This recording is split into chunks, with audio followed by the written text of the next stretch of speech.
Hi everyone, welcome back to the Take 4 podcast. This is episode 8. Yes, that's right, episode 8, and you're still watching.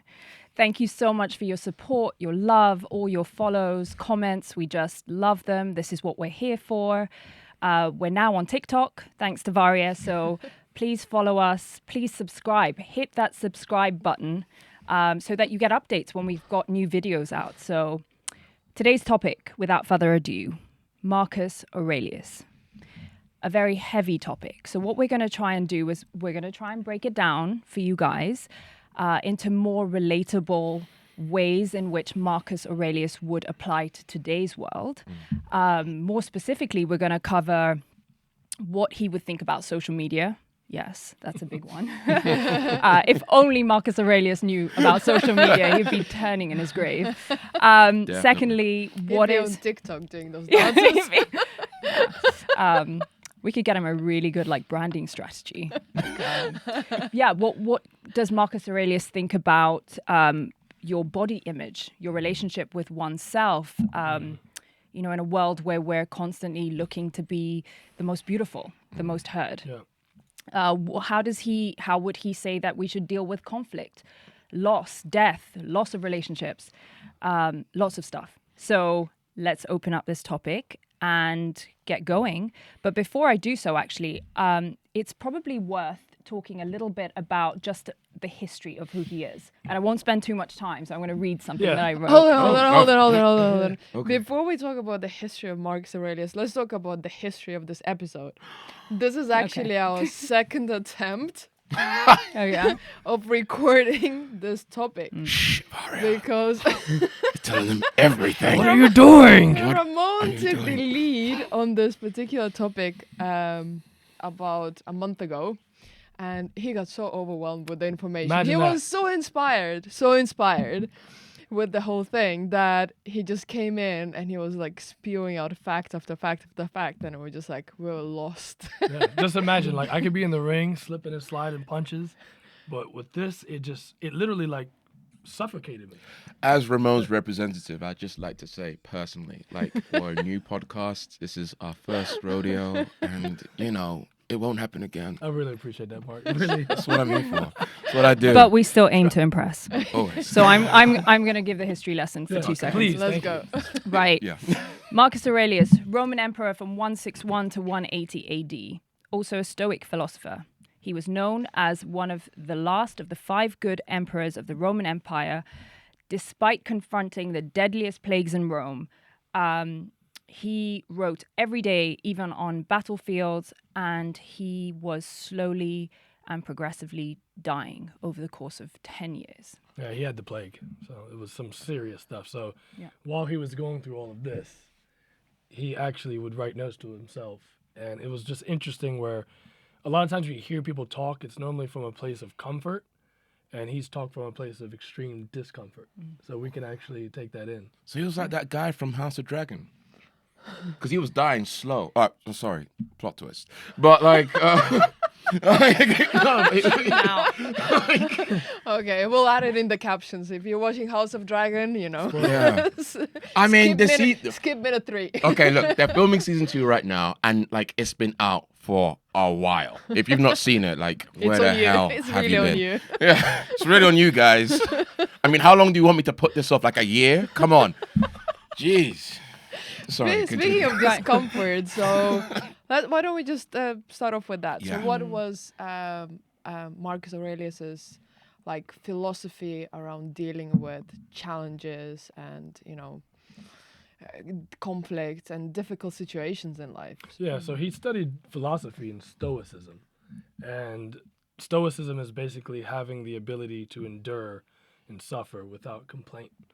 And through that, he actually would daily go within himself and have that inner dialogue, which we call meditations. So he would meditate every day. That would be a way for him to actually overcome the things that he was going through. When you say he didn't complain, it's very hard to not complain or voice what we're going through. It almost sort of is a bit of an outlet to be able to communicate that. What do you mean he didn't complain? Yeah. He always would bump into the point where he would always say, "What's next?" like I'm always here. Like the second he would get into a situation, he would obviously have his emotions. He wouldn't deny his emotions. He was an ascended stoic, so he had all the emotions that we carry, but he always got to a point where he was like, what's next? How do I actually overcome this? So he didn't kind of turn himself into a victim. He Correct. didn't dwell on the situation. No. It was more like, how can I make the most out of the Yeah, situation? I'm going through this, Yes. but this doesn't define me. I have There a is more. question. Sure. What is the difference between a stoic and an ascended stoic? Okay, so your standard, which you go on Google and type in the dictionary, is your standard stoic. That's just a person. Terminator. Yeah, that's a person that just can go through something. Yeah, literally, like that's literally. Literally. Like, Leather I'll be jacket, back. red eye. it was designed for actually the soldiers, the Roman soldiers, Okay. where they were stoic. Like they would just go into battle, whatever happens, they could come out with an arm missing, and they'd just carry on. It's the ability to endure without complaining. Now, the ascendant stoic is where you take that same strength, that same resiliency, but then you add your emotions. So he can talk and be like, today's a crap day. I just don't feel well.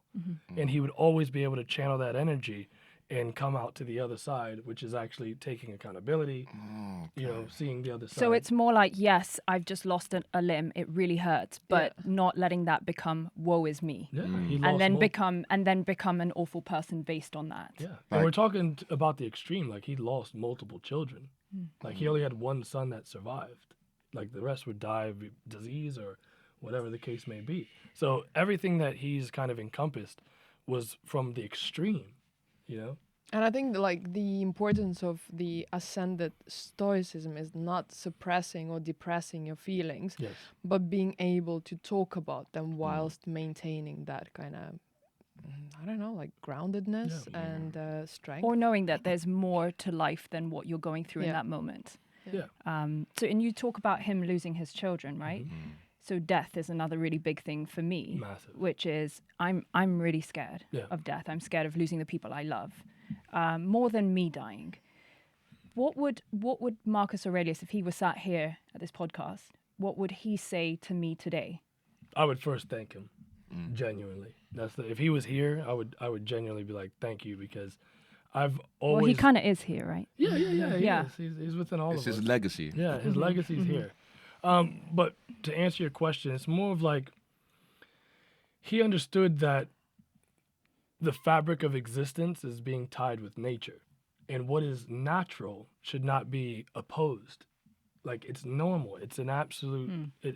Everyone is going to succumb to death, and there's nothing to fear because it's probably the most natural thing that happens.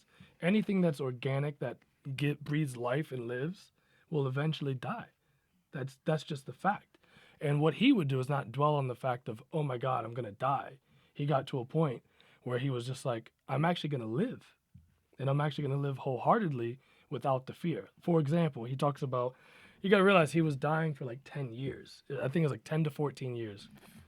Like That's a long time to be dying. and he had sores in his throat. So like there was times where he couldn't speak. You know, like it was very bad. He couldn't even drink water. Just like House of Dragon. Yeah, just like House of Dragon. FYI. So while he's going through this, he has a famous like, and you gotta realize there's multiple translations. Originally it was in Greek, and then they translated it multiple times. So when I tell you guys something, I'm gonna tell you from the perspective of my translation. Of course. Okay. Not your translation or like English translation. Yeah, what do you mean? yeah, The English, but I mean language my that you interpretation. digested, your interpretation. Because like say for example, if you would listen to Marcus Aurelius, you would probably have a slight different translation according to. Interpretation or translation? I would say both, because it depends on your vocabulary. It depends on how you express yourself.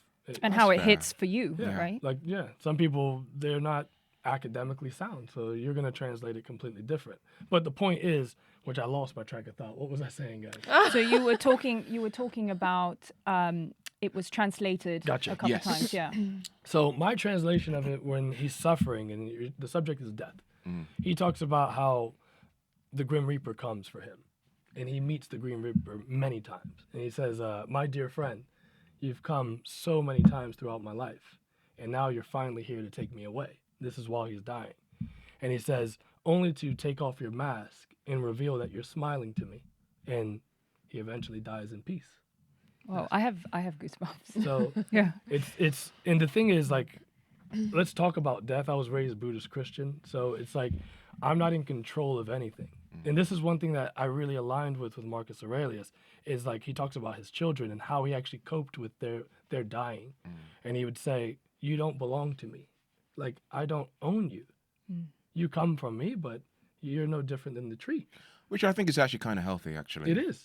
I think it's kind of healthy. Yeah. So it gives you the ability to let go because you realize that you don't own anything. But also really powerful because it helps you to enjoy the moment that you have with the person today instead of, because I think a lot of times it might be regret that makes you feel like, oh, I wish I did more. Yes, But if you really appreciate that person for when they are around, then maybe you'll be less upset. Correct. When they leave. And if anything, we don't own anybody. You know, the only ownership we have is of our life and our existence. Correct. Everything else, like the moment you birth your child, they're on their own. You know, you will provide support, you will provide guidance. You know, you will care for them, but they have their own life now. You know, and it's not in your hands. You can't control what's going to happen to them. All the choices that they'll make, because they will have to make their own choices at, you know, a certain stage. My dad always used to say this thing, you know, every man has to have like a creed, and he always explained to me that like my creed is my creed, your creed really should be your creed. It's kind of based on what you hold, what values you hold, and what you kind of, you know, what you align with.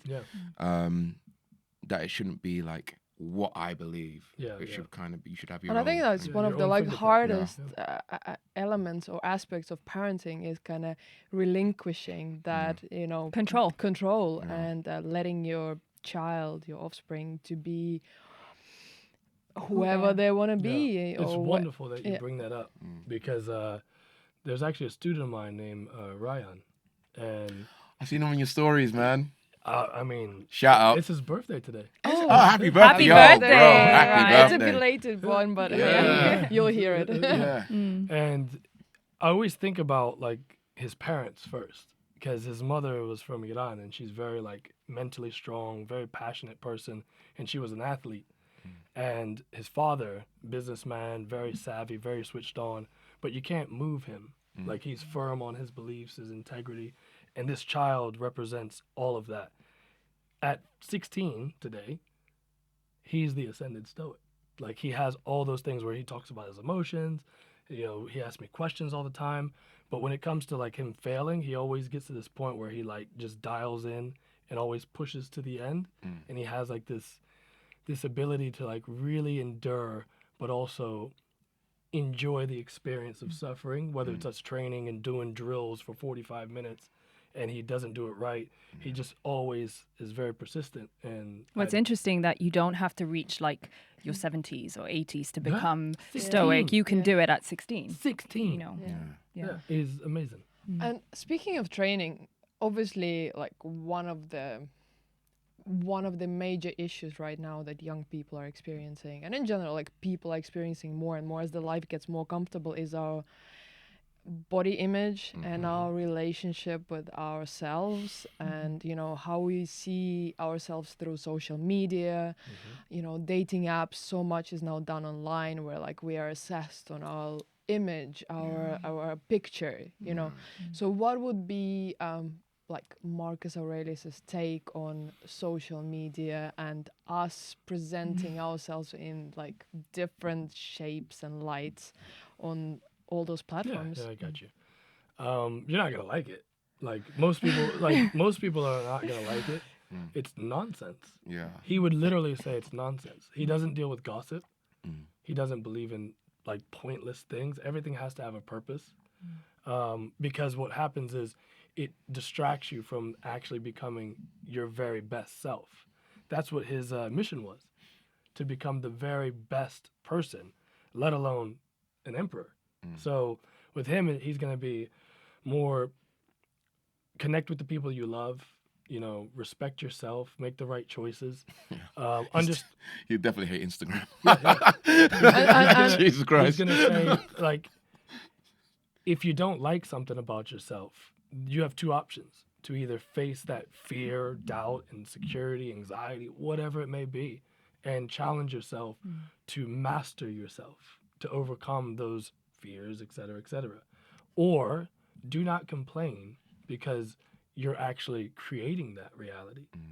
You're actually the lead role. Imagine you're acting in a film and you're the person that's actually acting and you make those mistakes. Well, you have to correct those mistakes, don't you, Mark? Yeah.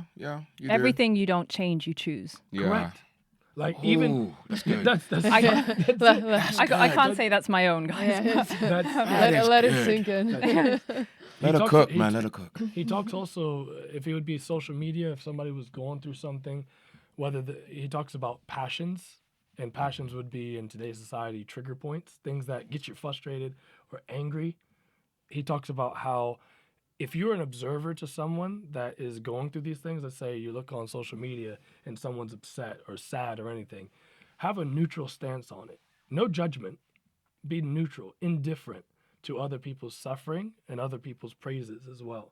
Find no jealousy, So he always had this kind of like, have this steady stream flowing. And whenever it becomes crazy, report internally, meditate, center yourself, and then come back to the world. So this is what he would do. He would always, like say for example, at night, he would plan his next day. Like, these are the things I want to action, so forth and so on. He would go out through his day. The next night, he would reflect on those things. Like, did I actually do this? Like a to-do list. That's actually really important for me, actually, and I might start doing that now, is write down what I aim to achieve the next day and then always touch base and see if I've done it. I And do he that would hold sometimes.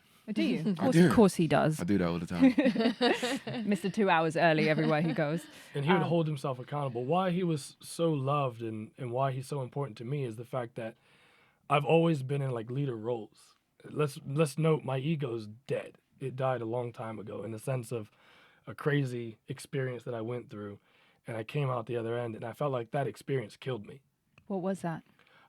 It's actually failing, or I wouldn't say failing. I would say I had a previous marriage that dissolved, and the kids obviously ended up suffering through that, and I felt like I failed them.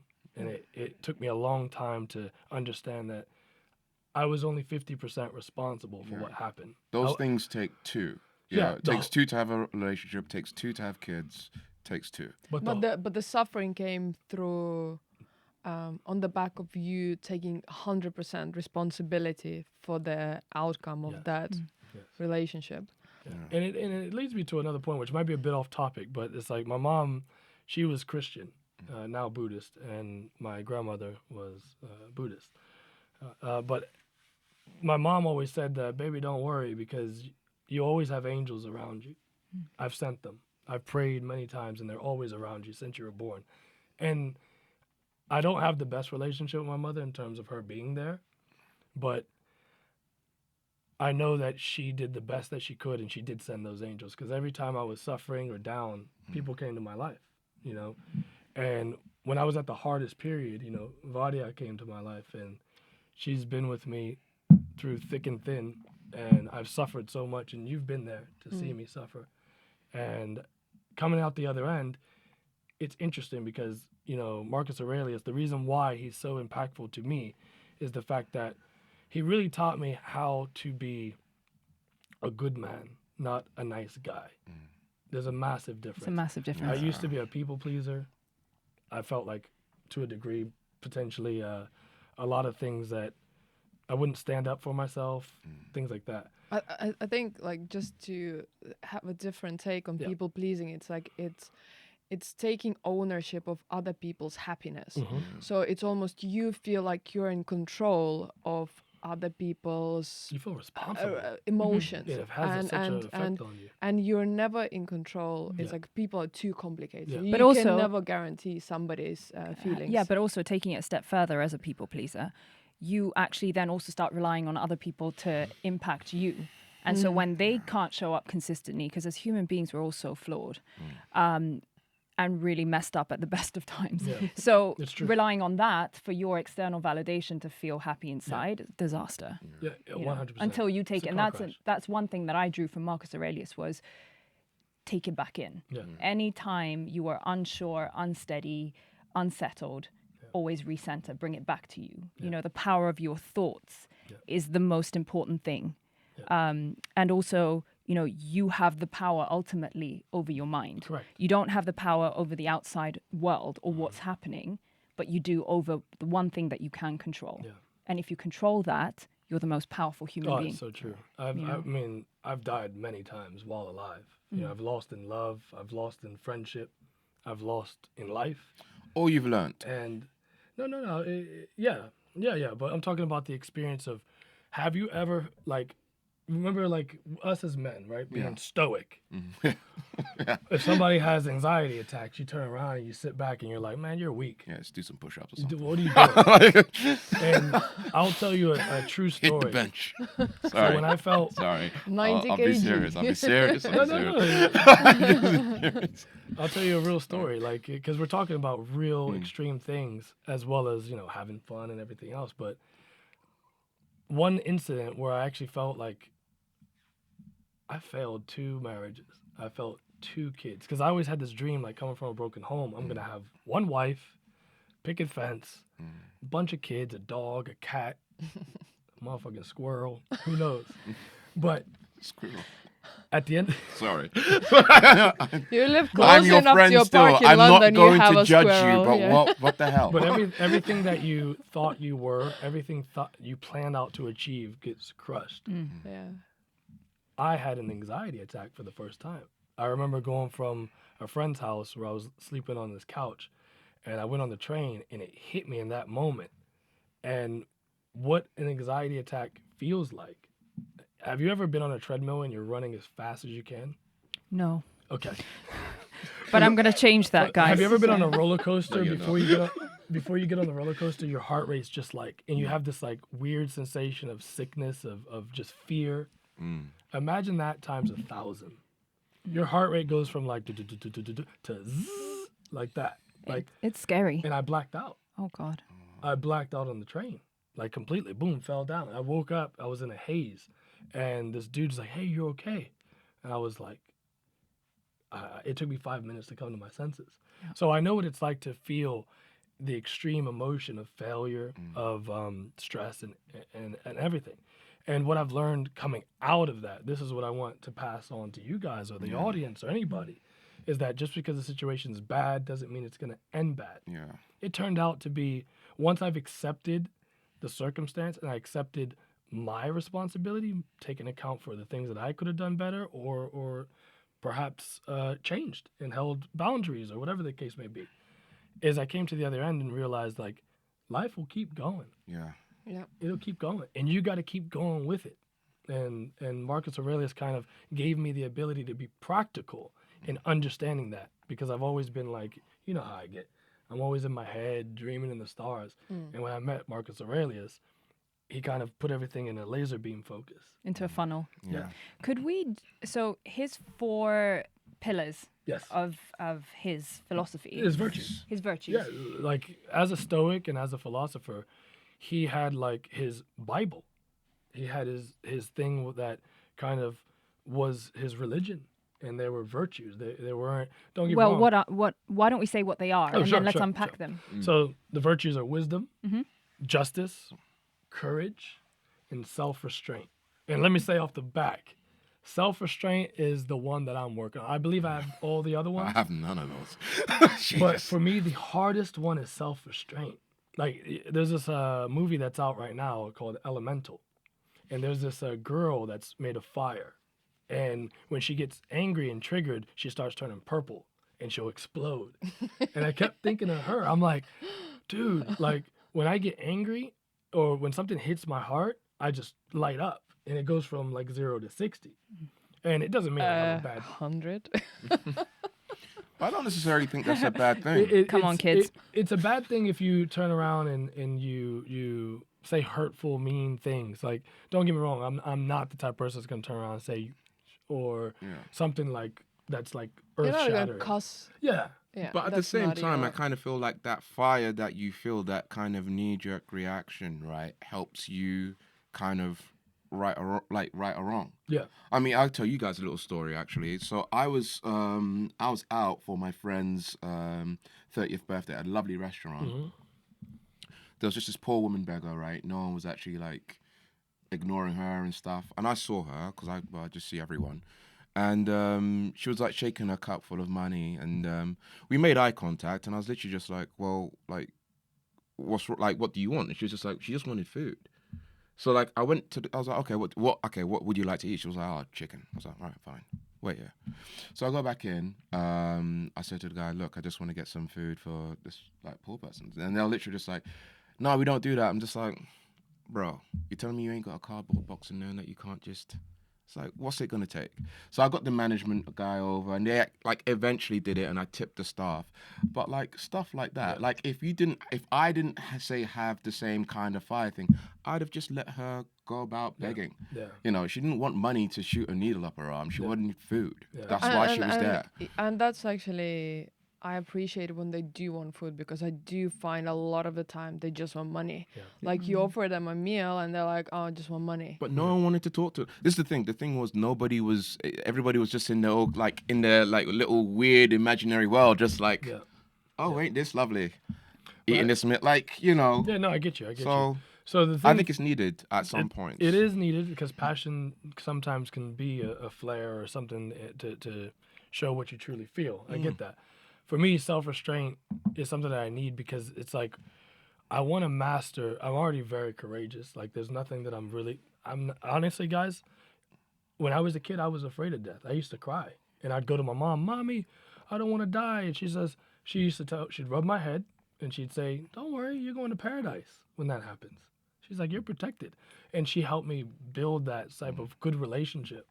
But self-restraint for me is the ability to take time to think. Yeah. To take time to, like, say, for example, I'm really passionate about something. I can be passionate about something and be in control. The thing is, sometimes I get so hurt by something or have a certain expectation, which isn't fair on the other person. You know what I mean? So it's more like being able to convey, like, hey, I'm really disappointed in this because of this, because of this, because of this. But I still love you. I still care about you. I still care about how I'm impacting you. And that's what I'm on the verge of mastering.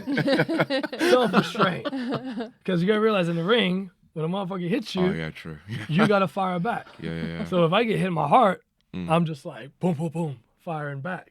But yeah, once again, the virtues, guys: wisdom, justice, courage, self-restraint. Temperance.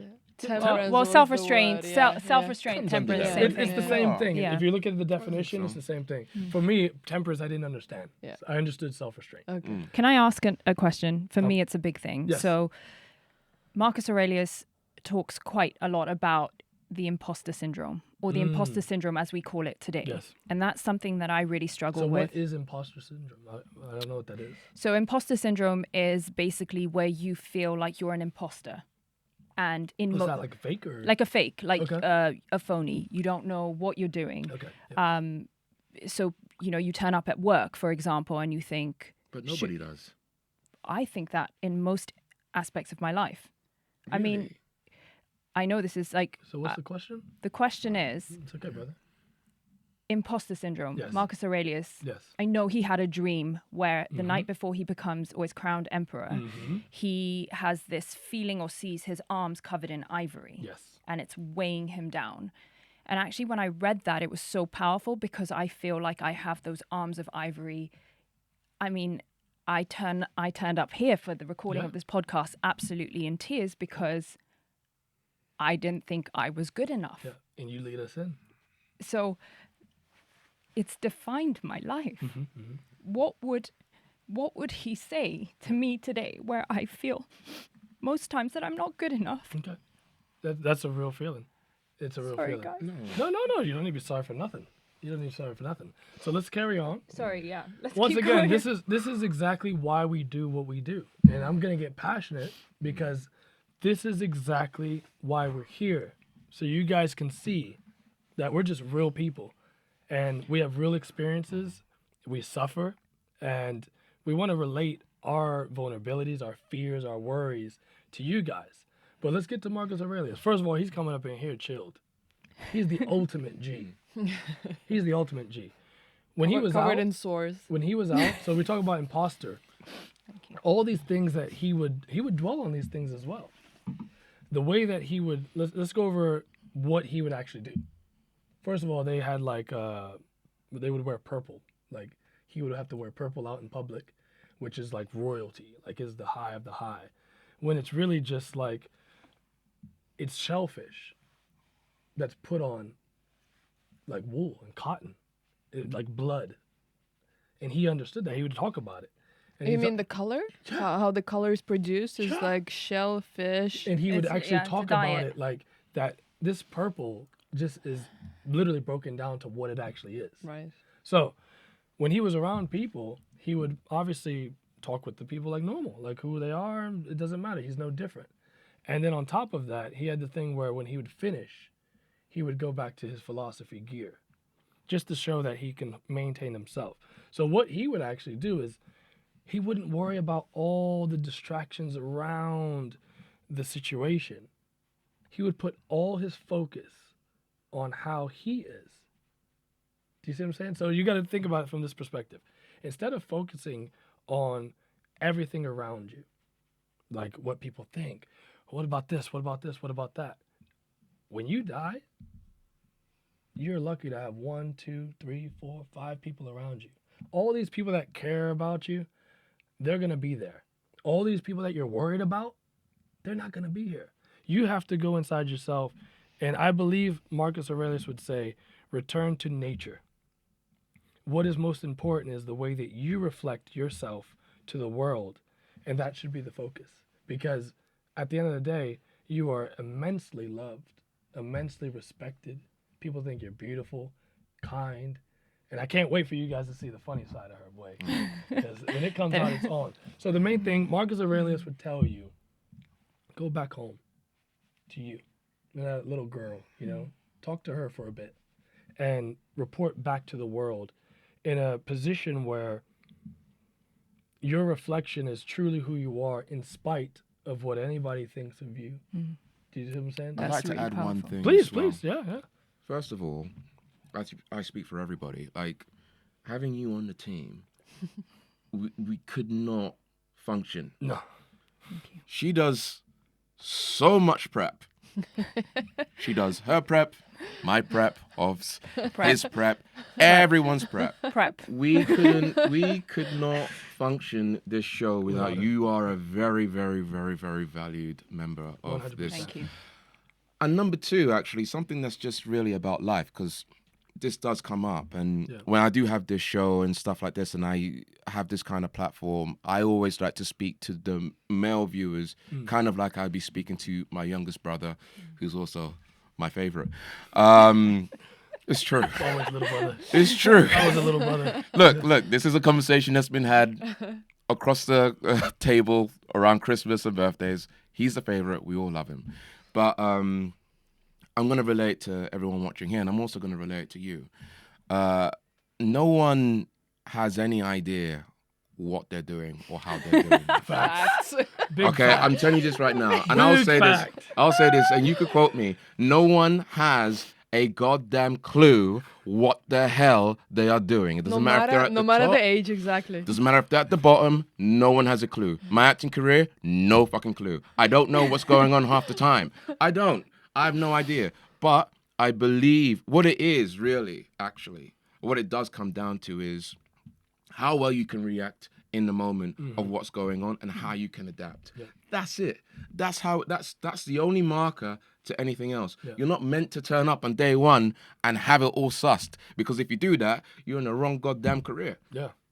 Yeah. You're that's meant to powerful. work through your problems. Yeah, Life is problems. exactly. Problems here, problems there, problems everywhere. Yeah.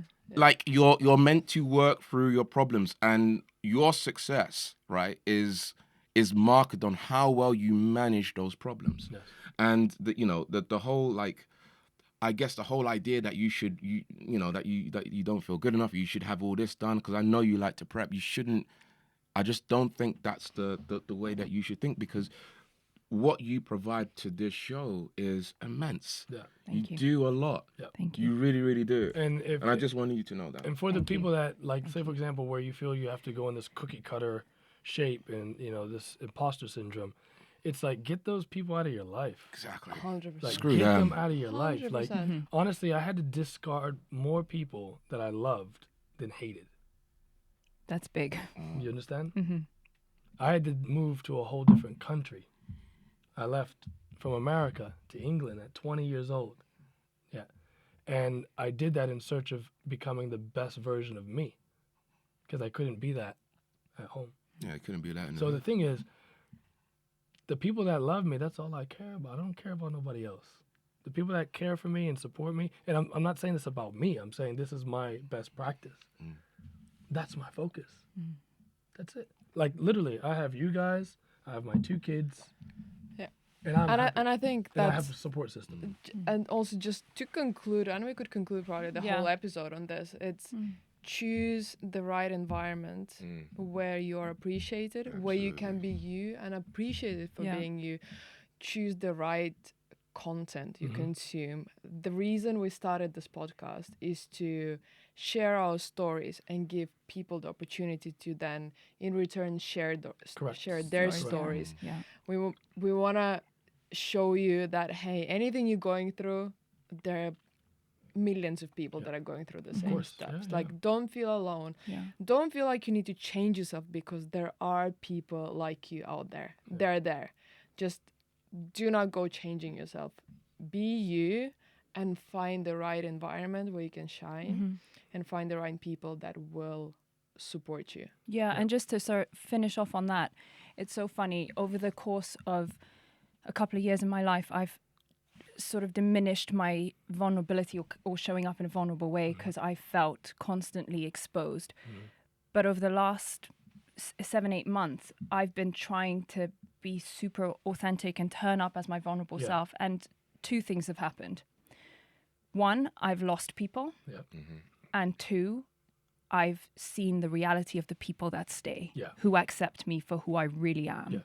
3, you start a podcast and make money out of it. 3, I started a podcast, and Mark's going to make the money out of it. Speaking of the podcast, guys, just want to let you guys know, we do appreciate you spending time with us. We do not take you for granted. Thank you so much for all your support. And on that note, kick in the door, wave in the 4-4. All you heard was, Papa, don't hit me no more. Mark, you know what to do. Take us out. And that concludes our episode. I hope you guys enjoyed it. I hope that there was things that you guys could take away and digest. We thank you again for listening and taking the time, and we value you, and we value all the time that you spend watching, sharing, downloading. You guys have been great and showing us love on the socials. So we just want to say, as a collective, just thank you. Thank you for everything that you've been doing. But don't forget, follow us on the socials if you're new. Dun, dun, dun. It will be on T4 Podcast for the YouTube. We will be on the Take 4 Podcast for Instagram and TikTok. Yep, we're on TikTok now. I'll let you guys decide how that one goes. Yeah, but it's fairly new. Keep showing your love. Keep showing your support. But we are on all platforms, and yes, please keep showing your love. Keep sharing, keep downloading, keep watching. And also, please keep commenting. We want to hear from you. We want to know what you guys think, what you guys want to hear. And on that note, I hope you guys have a lovely day. It's a wrap. See you guys. Peace out. Peace.